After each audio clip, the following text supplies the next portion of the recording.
When you experience an epiphany, it can have very powerful effects. It's like, in my opinion, the brain has come to life for the first time in a while. I feel just all this energy just coursing right through. You feel this excitement take over as you come to this realization that you figured something out that can solve a host of problems with just this perspective change or this added information that kind of made sense of things that used to not make sense. It's like there was a lock that kept a gate from opening up and you found the key, and then there's the path to everything that you need to know to get from your original question A to answer B. The opposite effect can happen when you're stuck on a problem and you're not finding an answer. You start feeling the tension headaches that I believe usually starts in the frontal lobe. It feels like your temperature is rising. It feels like you can burst a blood vessel at any moment. To me, that's what happens when I start getting road rage with very stupid drivers. When you find these realizations, you'll see that you can trust what you figured out because it's consistent when you apply it to different things that relate to the problem, and it's reliable 100% of the time. You know it's true, you know it's objective, you know you can trust it. No matter how many times you test it, it will be the same result every single time. And this is why I'm talking about this. It's to increase self-awareness as things arise, because we're heading into, in my opinion, what the Bible talks about as the wars and rumors of wars phase. It could still be a very long time as things unfold, but some things are happening quickly. A lot of it comes down to us, in my opinion, and how we react to things. We have to be self-aware of what we're paying attention to, how we're processing the information, who we're trusting, why we're trusting it or trusting them, and why we believe what we believe in order to get past these questions that we're stuck on. And right now, I mean, everybody wants to be able to get to the nice, peaceful, more affordable times, but simultaneously we have to deal with the advanced technology and the deep fakes and the personalities and just all kinds of things that look convincing, which is also going to be a lot harder since we can fake the videos, we can fake documents. The politicians seem to not be able to keep the story straight on anything. So we have to come up with the ability to have some sort of self-reliance. So you, just like in a lot of movies, you reach a bridge. You have to be able to know if you can trust it. We do this on the daily, that we sit on a chair, walk up steps, you name it. The math is the objective tool that we have in these situations. And I didn't used to like math, but over the years I've become really appreciative of the objectivity, which is more objective than probably anything else that humans get involved with. You have to be able to trust that the numbers will work every single time. So when you cross a bridge and you go all the way across safely and it works time and time again, you know that's what's true, that we have the formula to go across and those numbers are honest numbers. Ultimately, I'm talking about this because we're in a time when people are really fighting to have us follow them. And we have to start thinking holistically. Who are we? Who are we? We're our minds. We're our bodies. We're our spirits. And it just seems like everything wants to control, manipulate, and claim it. And have your loyalty without having any mutual respect in why you should follow them or follow something that you would ordinarily used to think that you could be able to trust. We have these cults of personalities. We have a lot of social media influencers out there. We have the Andrew Tates. We have the Nick Fuentes is out there. Candace Owens. A lot of names that have been cycling the internet and the news over the recent days. And all over the spectrum, there's these internal arguments about who's CIA, who's Fed, so on and so forth. Who can we actually trust? This is when it comes down to us. We have to be able to know what we can trust, what we can follow. Constant questioning. The more questions you ask and the more that something's able to answer, that's how you know you're honing in on it. If there's more questions that you're asking but something's not adding up, you know that something's wrong. You start getting this cognitive dissonance. But why are you following it? This is where we start getting into the charts. Start getting the notebooks out, start getting your pens, start writing some things down. People get caught up in what we should call the sides of the political spectrum, or what we believe, right? So some people say it's not about left or right. Okay, well, maybe it's not left or right. Maybe we say it's right or wrong. Really doesn't matter, because your brain, your mind is going to decide one way or the other on every issue. You just have to decide why you're choosing one side or the other. And this isn't very popular in ratings, talking about this sort of thing, because you're questioning all sides until you get to the objective truth of the matter. Whereas everybody wants to just keep getting caught up in emotional current events. You're going to be the least liked person, but that's okay, because we don't want to have the whole, I'm going to just call it the mega church fallacy. We don't want the quantity of numbers first. We want the quality of who we have in order to be what first shifts the tide into a movement of objective truth and reason. So what's right or left? What's right or wrong? Well, I'll tell you what's definitely wrong is if you're following something because of herd mentality, group thinking, echo chambers, you don't want to make people mad. That's a problem. You have to go with questions that are having answers by some pretty hard evidence. You want to know exactly what you're getting into. So if you stick with me, what might happen depends on where you're starting from. If you agree with me, you're not going to have much of a cognitive dissonance phase. You're going to hopefully get either new perspectives or just a lot of mental ammunition to really strengthen your position. We can see how fast some of these popular groups fall apart because their foundations were so weak. Because they based it on a personality. They liked it because they wanted to fit in. Or maybe more innocently, they're more of a victim of public indoctrination camps that we call schools. So we have to undo a lot of programming. So this roundish blockhead is you, okay? And then inside is your mind.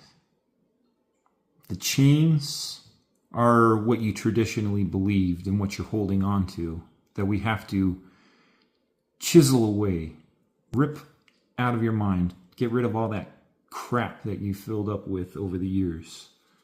And the goal is to have less and less of that around by giving you less and less reasons to be able to stick with it. We have to get to the point where there's so much of an answer to all of your skepticism and the challenges that you might have, to the point where there is no excuse to be holding on to it anymore.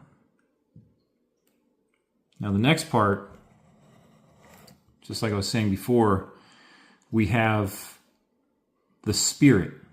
Okay. If you don't have anything left in the mind to argue with, what tends to happen is that an alternative spirit, demons, or our spirits when it's separated from God, will start to really feel this evil hatred for another person that we've seen in recent days, what it leads to, these demonic, hateful, evil, vile spirits driving somebody to kill because they have nothing left to argue with up there. I get it because I wasn't always saved. Maybe one of these days I'll talk about my testimony. And while I haven't wanted to ever harm anybody in that kind of way, I have had that kind of hatred that feels like that source of empowerment. That when we're so challenged and backed into a corner, we want that energy to have such a strength that when we walk into a room that other people will feel it.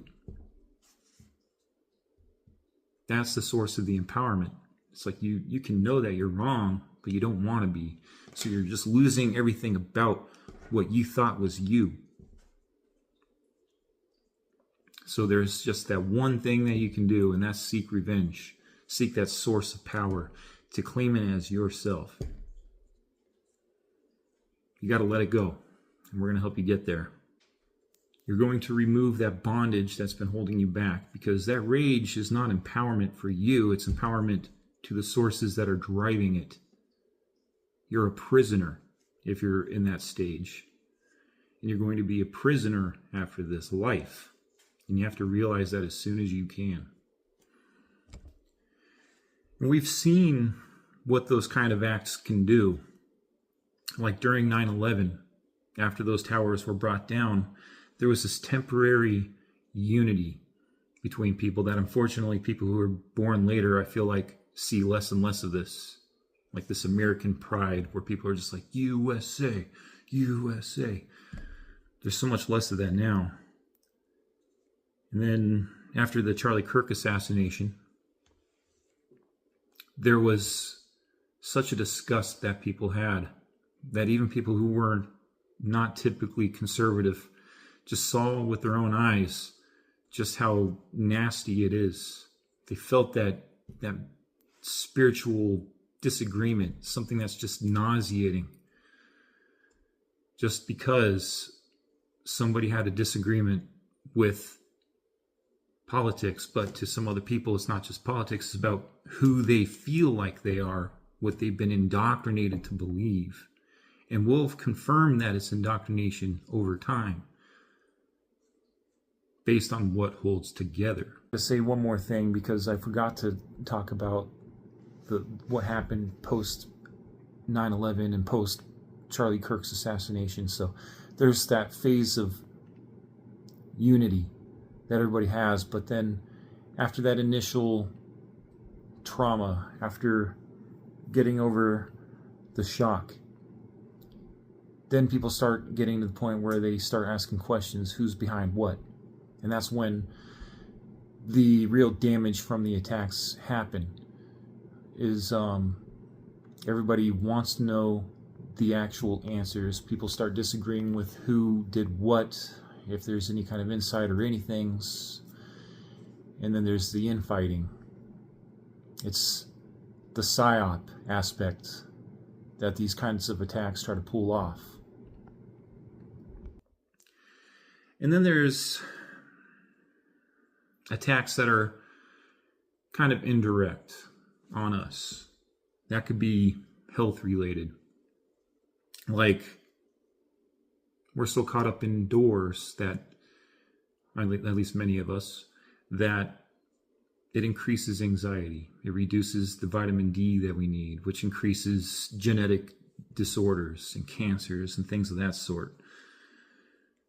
We're high stress, we're overburdened, we're overloaded with technology, screens everywhere that cut the melatonin. Lack of sleep increases the anxiety, increases disorder. So much lack of sleep, they're saying, can be like a blow to the head from a really heavy boxing punch. The food that's being made, artificial crap. Why is that happening? Well, there's lots of excuses, at least in America. When we hear from other countries like Greece, they somebody who's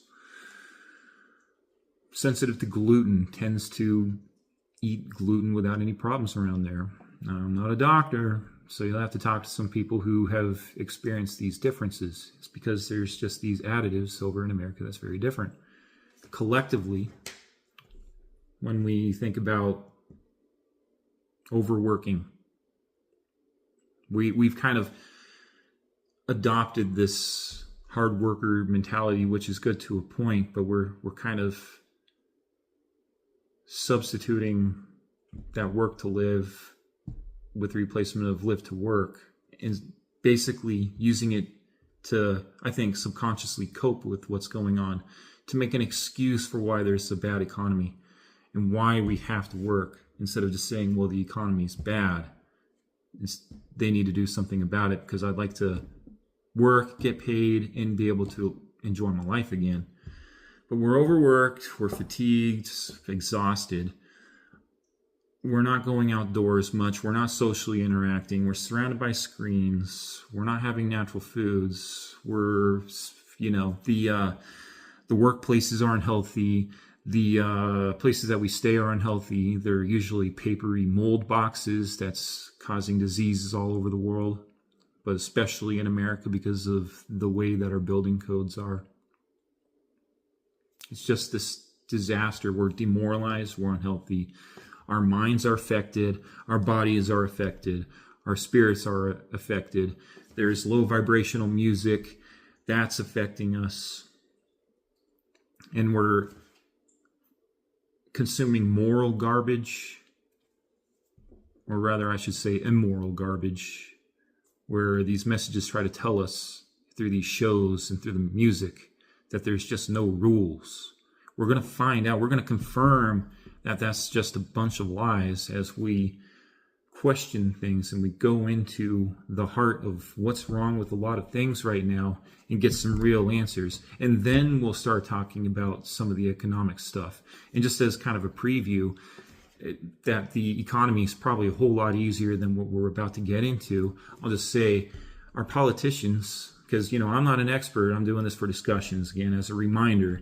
But it's like, okay, well, if these experts were so smart, they would start to realize that when a common complaint of ours is we hit a certain, for example, just one problem, an income level, and then we just cross that tax bracket, that next tax bracket up, those are the people who get devastated when there's so much taxes taken out that they can actually make less than the people who make the amounts lower than the next tax bracket up, when somebody's borderline like that. So instead of coming up with a simple solution, for example, my solution would be, and I just thought about this while laying down one night, right? And I'm not saying that this will work, but it's just kind of thinking outside of the box. Instead of just having a few tax brackets, if we have to have taxes, have 1% go up every few thousand. Or maybe you can have that starting minimum that every American has to have. Then you start applying that 1% tax up, instead of jumping up so many percents the moment somebody hits that bare minimum next tax bracket. See what I'm saying? Anyway, that's just some food for thought.